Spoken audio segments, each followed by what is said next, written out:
All right, welcome to the Week 13 Forum, where we are learning about nationalism and national identity.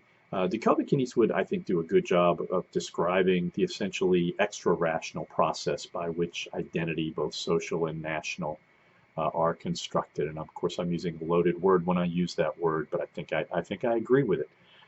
As individuals, we make decisions about our identity that enable us to present to the world a coherent depiction of ourselves. To use myself as an example, I present as an Army brat, child of two U.S. Army officers, as coming from a middle class medical family. Both my parents were nurse anesthetists. And I tend to emphasize the fact that I'm mostly Irish American, but I got a lot of other stuff in me. My mother's maiden name is McAvoy, so I'm Irish American.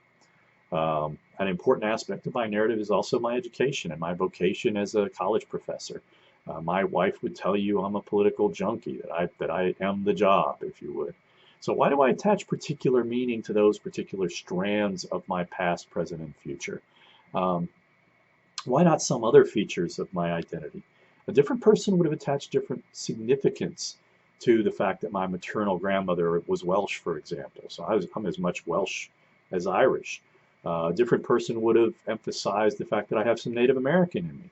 A different person probably would have gone into the military, given the fact that both my parents were military folks, either before or after getting an education. For some reason, by accident and circumstance, the fact that in the 1970s, when it would have 70s and 80s, when I would have gone into the military wasn't a very appealing place to go.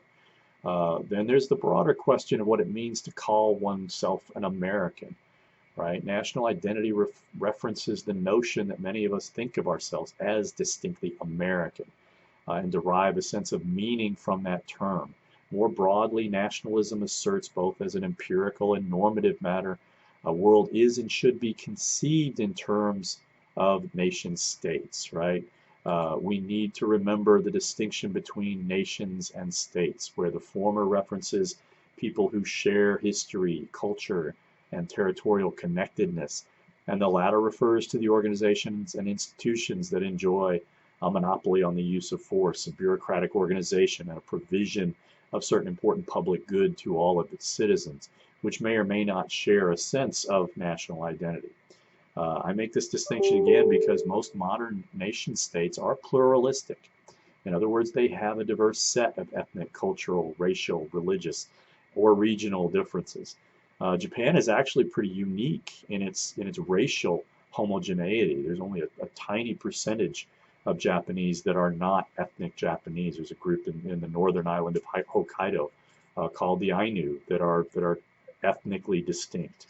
Um, the culture we're profiling, or the country we're profiling this week, China, is often thought of in similarly monolithic terms. And China's population is 91% ethnic Han, but there are a number of significant ethnic minorities in China, and some, like the Uyghurs, are being subject to re-education, which is a euphemism, frankly, for cultural genocide. The debates over primordialism and perennialism and modernism is, in my opinion, really a debate about human nature. Think about it this way. Aristotle claims that human beings are social animals, but what does that really mean? Does it mean that we're naturally or unnaturally cooperative? Okay, but hunting is a cooperative activity, and so is warfare. We cooperate in order to kill. I think human beings have a powerful urge to band together for protection, and I think humans have always sought in community that sense of security. How different is the sense of loyalty that an ancient Athenian felt for his or her, city-state than the kind of patriotism that we moderns espouse today, or that of a prehistorical human, the kind of loyalty that they likely felt to their kinship group. Um, I think that a close look at the national identity of the United Kingdom is instructive. And Crystal Norris, one of your students, one of my students, and I went around on this issue earlier. I had mentioned that the idea of England began to coalesce in the midst of the Dark Ages at the time of Alfred the Great, who was around from 849 to 899 AD. and involved the steady merging of very separate kingdoms of East Anglia, Mercia, Northumbria, and Wessex into a single unit. That initial coalescence was driven by sustained Danish invasions that began in the 8th century AD. The British created burghs, burghs, I guess, is what they're enunciated or pronounced. That was an early centerpiece of English nationalism. These were fortified towns that could resist Danish attack long enough for the Witan to muster, which was basically a citizen militia, to muster and overwhelm the attacking force with numbers. Then you get the Norman conquest of England, that fostered a further centralization and consolidation of the English identity. The 30 Years' War and the 100 Years' War, and the role of the English in those wars, further molded English, identity and began ending the English monarchy's aspirations for, control over the mainland. The final piece of English nationalism, the Protestant Reformation, began the process of shifting English political culture in a more individualistic direction. At each stage, national identity was forged in the crucible of existential threat of conquest. And remember, English identity is also Welsh identity and Scottish identity and Northern Irish identity. But through that all, recall Tilley's observation: war made the state, and the state made war. Warfare is an important aspect of nationalism. The case in context box on page 311 asks good questions about that narrative of English identity. Why do different scholars date the emergence of English nationalism so differently? How does English nationalism relate to British nationalism? How does British nationalism relate to the identities of Scottish, Welsh, and Northern Irish residents of the United Kingdom? The authors note that most nationalists, most people who study national identity, are modernists, and that argument is again that somehow modernity changes human nature and imposes a sense of identity that may not have existed previously. I likewise think the issue between structuralists and constructivists is to some extent irresolvable in that both might have something really important right about what happens with national identity. Structuralism is surely correct in arguing that big, hard to change aspects of a society place a strong imprint on the national identities of the people living there. And if you again think about the United States, our commitment to free markets, to a free market capitalism, means that we have a much larger private sector than other industrialized countries. We can hire and fire people a lot more easily and quickly. That makes our economy a lot more, kind of dynamic and innovative. And our public footprint is consequently smaller. It also means that our political elites have a tougher time securing collective action than in other industrialized countries. You look at the United States from a structuralist, looking at it from a structuralist perspective. What else do you see that's unique about American nationalism? The text cites Ernst Gellner, his book Nations and Nationalism of 1983 is an illustration of a structuralist approach to the study of national identity. But what does Gellner argue is most important for the development of nationalism? To illustrate the constructivist idea, the authors cite Leah Greenfeld's Nationalism, 5 Roads to Modernity. What does she think is the critical variable in explaining nationalism? Assuming the relative validity of both theories, which one do you find more persuasive and why?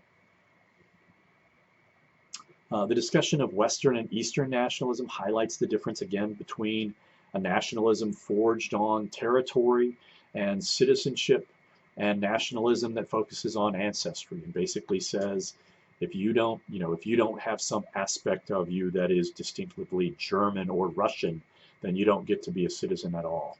The United States and France are typically viewed as good illustration of how civic nationalism works, while Germany and other Central European countries illustrate the idea of ethnic nationalism. It's ironic when you look at France, which is supposed to be the exemplar of civic nationalism, and they're imbued with this idea of laicité, which means that you keep religion out of the public square, and where Germany is, again, an illustration of the idea of ethnic nationalism. And yet, Germans, Turkish populations, they let in a lot of Turkish workers at the end of World War II because they were so strapped for manpower. And there have been folks, Turks that have been living there for decades now. I have a colleague, a former colleague from graduate school, that also went to college with me at West Georgia College, who is a Turkish German, and she's still not a citizen because the Germans simply do not allow it.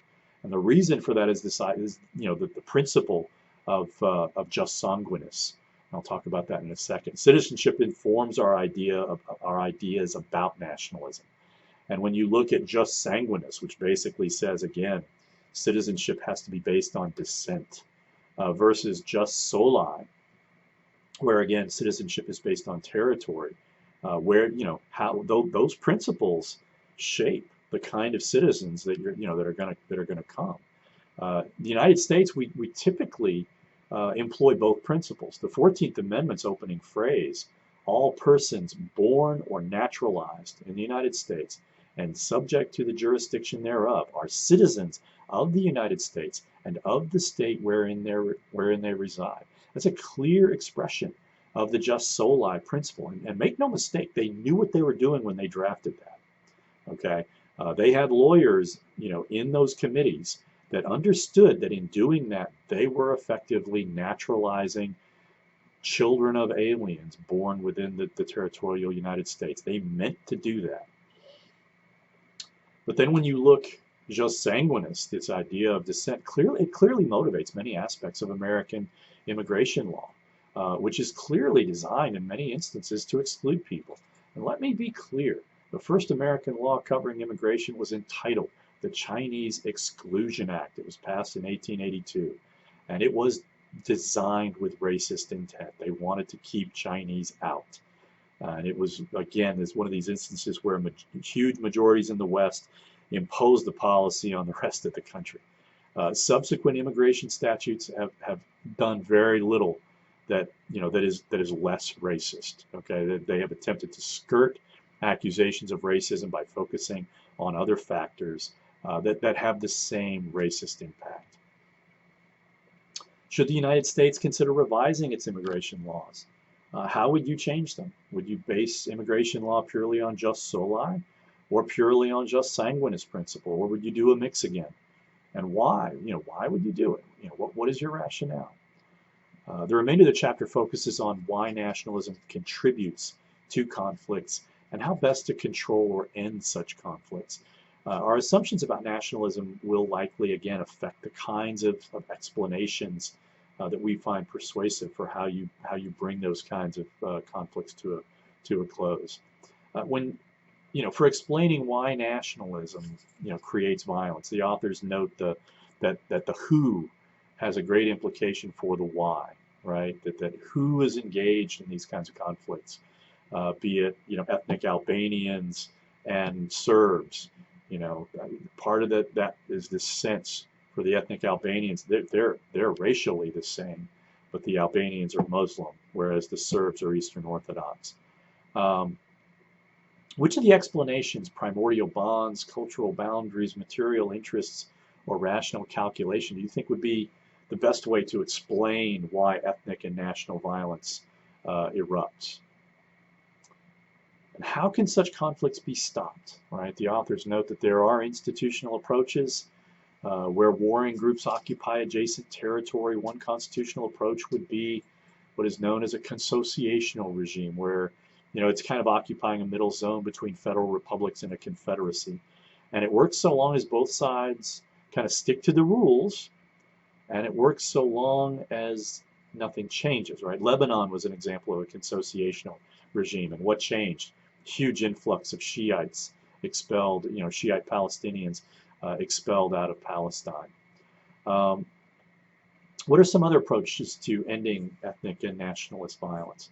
The authors discuss cultural and civil society approaches, procedural and judicial approaches, international system approaches. Which of these approaches, or which combination of these approaches, do you think would work best? I'm going to say this, I don't think there's a silver bullet, and I think that sometimes you do need some international approaches where you get the regional hegemon and a superpower like the United States and neighboring countries to kind of join together to just hold people apart and get people used to not killing one another. And that's sort of the challenge that you have when you get these kinds of conflicts erupting.